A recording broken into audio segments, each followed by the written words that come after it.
what we have experienced so far, because the ADC, as well as a number of other political parties, came together last week to voice their dissatisfaction with the new Electoral Act as passed.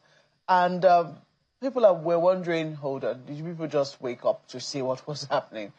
This was the big debate in the National Assembly for the last 2-3 weeks.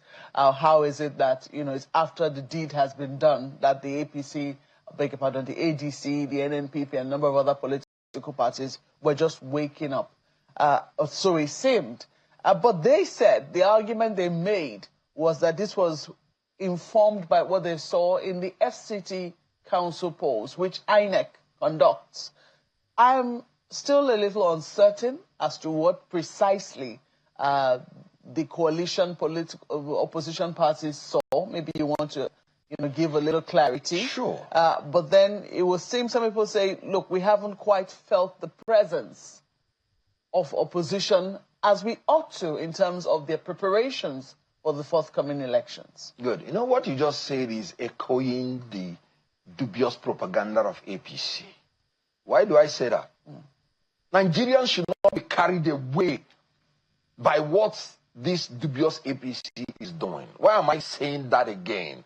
Are you aware that up till now, the gazetted copy of the Electoral Act 2026 is not out? APC is intentionally hiding everything so that Nigerians do not even understand until it is too late.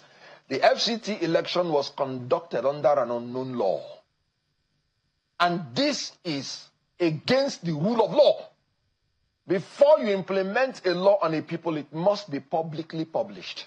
That's one of the cardinal principles that will make law to achieve its primary function, which is orderliness in the society. Now, the National Assembly dubiously changed what they originally agreed on.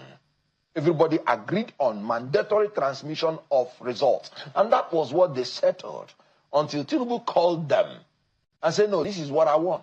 And then they put this devilish proviso.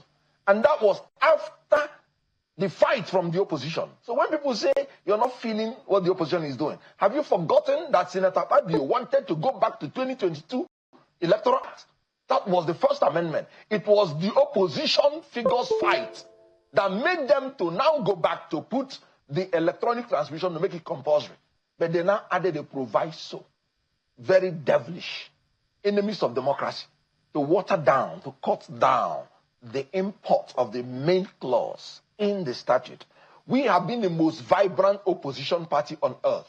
But people are not looking at the devilish covering of information. I said up till now. So we are even going ahead of APC by even bringing the discourse of what they have even refused to publish for Nigerians. Immediately an act becomes law. You publish it in the Gazette. Have you seen any? So these Nigerians should please hold this government of destruction into account as we are doing. The FCT election, after it was conducted under an unknown law, we are still interrogating